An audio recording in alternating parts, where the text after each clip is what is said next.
Hey everyone, the purpose of this video is to help you get started with your reading of the Allegory of the Cave, and in particular to help you focus on the themes in the allegory that we're going to be talking about in class. There's a tremendous amount going on in this short little excerpt from Plato's Republic, and dozens of books have been written on this very brief passage. So what I'd hope to do here is to help you focus your reading a little bit so that you're paying closest attention to the things that we're going to be talking about most in class. All right? So the first thing that I want you to keep in mind is that this is an allegory, as the title says. An allegory is a literary or a rhetorical device that writers use to communicate ideas about morality, political issues, philosophy, and it's a literary device that relies on symbolism. Okay, and so we're going to have two very broad layers of meaning that we need to get at in our reading here. One of those layers is the literal layer, and the literal layer is what seems to be the facts of the story, what's happening.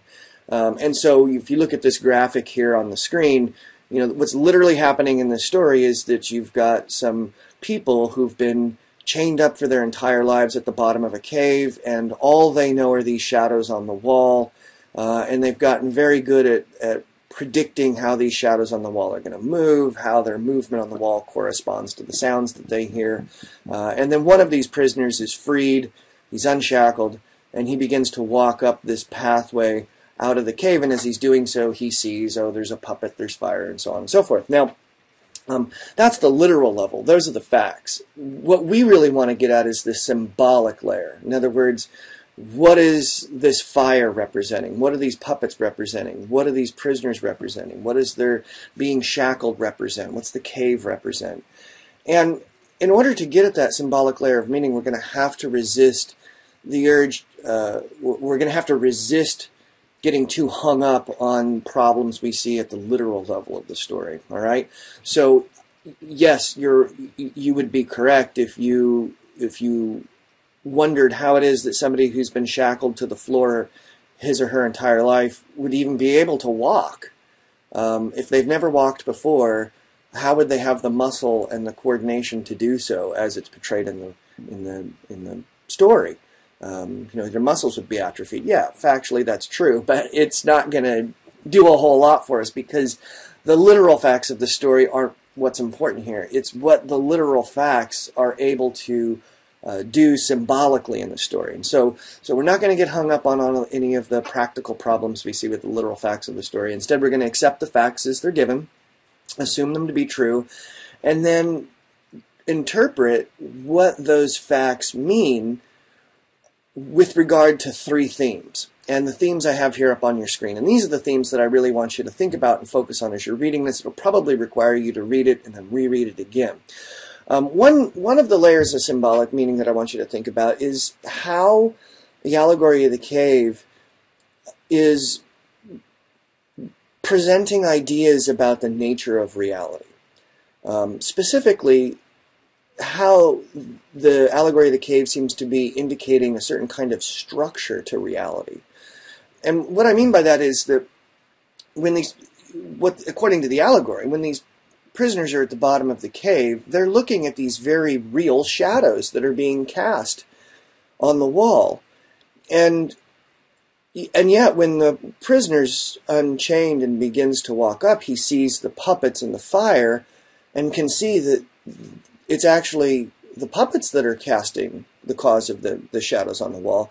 And the narrator makes the claim that the conclusion that the unshackled prisoner would draw from this is that the puppets were more real than the shadows. And that would be a moment where we'd want to pause and say, well, how can something be more real? Those are real shadows. Those are real puppets.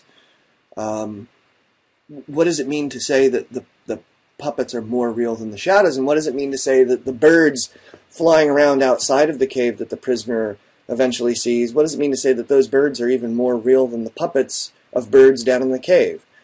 So there seems to be a layering or a structure to reality where some things are more real than other things, or some things are more true than other things. Because again, there's another line in the allegory where the narrator tells us that as the guy's walking up the path out of the cave, he's getting nearer the truth. And that should signal to us that the truth is somewhere, and it's somewhere that this guy has to journey to. And in the story, he's literally walking up out of the cave. But of course, that might not be all there is to the story. Perhaps his journey up out of the cave has a symbolic meaning to it as well, that tells us something about where the nature of reality is, or where truth is in reality. So think about that as you read this. What is this? What is the allegory symbolically representing about the nature of reality? Second theme I want you to keep in mind as you read is the process of acquiring knowledge.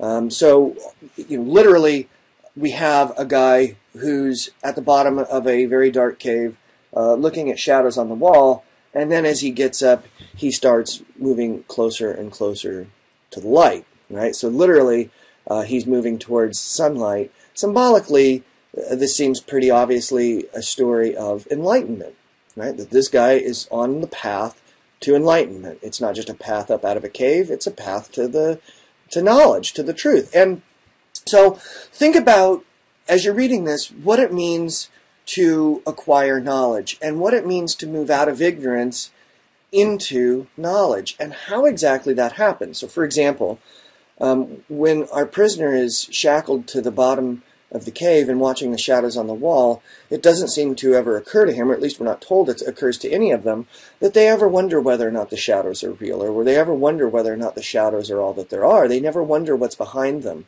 We know as the readers that this whole world is behind them. There's this whole world that they're completely ignorant of.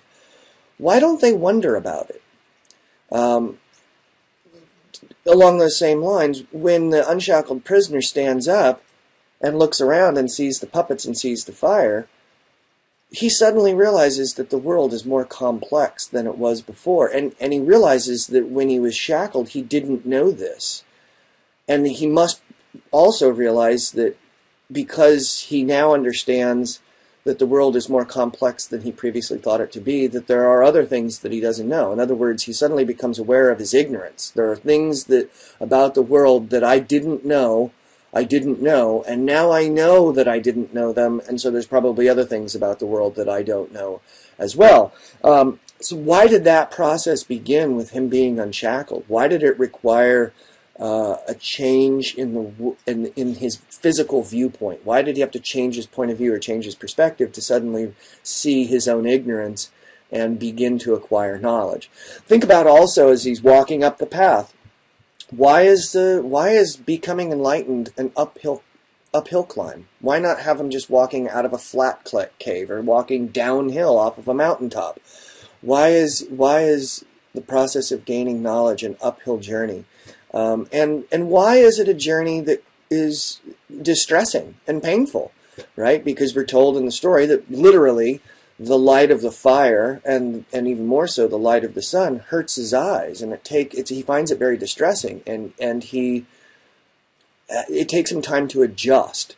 And then once his eyes do adjust, and he does have knowledge of the world outside of the cave, and he's used to existing in a state of enlightenment, when he goes back down into the cave, he can't see anything. In fact, the people at the bottom of the cave are able to navigate the shadows on the wall and the cave much better than he can. His eyes, it takes him a long time for his eyes to adjust, if they ever adjust, back into the state that they were when he lived at the bottom of the cave. So what is all of this telling us about the relationship between knowledge and ignorance and the process of acquiring knowledge and what it means to learn and how we learn? And that brings me to the third and final theme that I want you to think about, which is the ethics of education, or the ethics of knowledge. Why is it that when this guy gets freed from the cave and sees the world for what it really is and sees how beautiful and rich and wonderful it is, he chooses to go back down into the cave? Why on earth would he do that? And when he does do that, why do the other people, why are they afraid of him? Why do they think he's crazy? And why don't they listen with interest when he tells them about this whole world that's outside there? Why can't he tell them the way that reality is? Why is it that he would have to unshackle them and help them up the path themselves? Why can't he just educate them by telling them what he knows. What is this telling us about, again, the process of learning and the ethics of knowledge and education and how we educate people? All right? So think about some of those things and bring your ideas to class, and we'll have a really exciting discussion.